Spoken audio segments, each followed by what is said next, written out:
عبداللہ بن حذافہ سے دوسری چال چلی. بادشاہ کہنے لگا اسے قتل کر دو. وزیر کہنے لگا نہیں، ایک بات اور ہے، مجھے ایک چال اور چلنے دو. کہا وہ کیا؟ کہنے لگے میری بیٹی بڑی خوبصورت ہے، مجھے موقع دو اپنی ہی بیٹی کو سجا بنا کے. وہ جوان جس کی جوانی اتنی بڑی ہے کہ 1000 آدمی مقابلے میں کھڑا نہیں ہوتا، اس جوان کے کمرے میں رات کی تنہائی میں بنا سوار کے بی بی کو بھیجا. بی بی کہتی ہے میں ساری رات بن سور کے اس صحابی کے کمرے میں بیٹھی رہی، لیکن یہ کیا شخص تھا، ساری رات ہی مسلح پہ بیٹھا رہا، ساری رات ہی. کچھ دیر تھک جاتا تو یہ کریم رسول پہ درود پڑھنا شروع کر دیتا. بی بی کہتی ہے سحری ہو گئی تو میں نے چھو کے دیکھا کہ انسان ہے کہ جن ہے، یہ بندہ ہے کہ فرشتہ ہے. چھو کے دیکھا، کہنے لگے پیچھے ہٹ جا. میں نے کہا میں نے تو سنا تھا تو 1000 کے مقابلے میں ہے اور تو اتنا بے حس ہے کہ بنی سوری دلہن بیٹھی ہے، تو نے نظر نہیں کی. عبداللہ بن حذافہ، بی بی کہتی ہے نظر پھر نہیں اٹھائی، نظر پھر جھکی ہوئی ہے.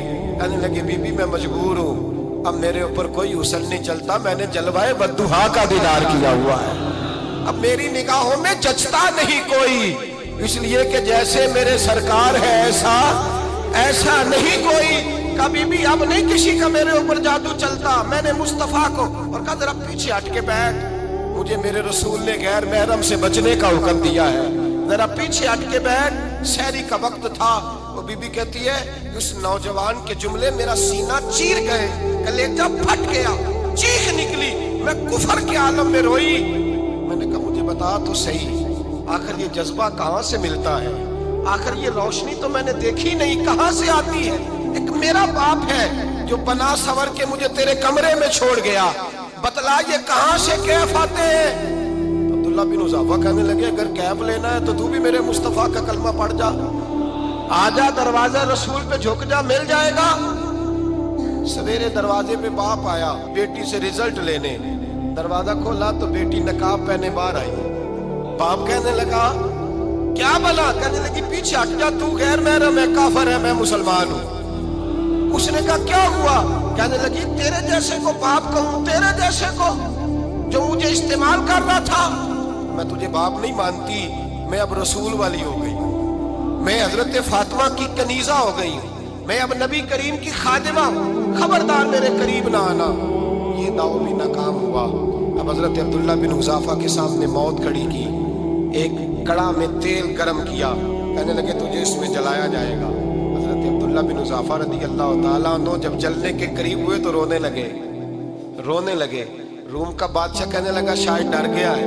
کہنے لگے اب سمجھ آئی ہے، اب تجھے پتا چلا ہے، چلا آ جا. حضرت عبداللہ بن حذافہ کہنے لگے تو کافر ہے، تیری کافروں والی سوچ ہے، اس لیے نہیں رویا کہ موت سے ڈر گیا ہوں، میں تو اس لیے رویا ہوں کہ ایک جان ہے وہ نبی پاک پہ قربان ہو رہی ہے.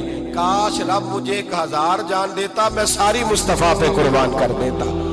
فاضل بریلوی فرماتے ہیں کروں تیرے نام پہ جاں فدا، نہ بس ایک جاں 2 جہاں فدا، اور میرا 2 جہاں سے بھی نہیں جی بھرا، میں کروں کیا کہ کروڑوں جہاں نہیں. میاں صاحب فرماتے ہیں کچا رنگ للاری والا جڑا چڑھدا لیندا رہندا، عشق تیرے دا رنگ محمد چڑھ جائے پھر نہیں لینا، عشق تیرے دا رنگ محمد چڑھ جائے پھر یہ نہیں لینا. میرے بھائی وہ روم کا بادشاہ کہنے لگا دنیا میں نے بھی بڑی دیکھی ہے، پر جیسے پاک صاف مصطفیٰ کے غلام دیکھے ایسا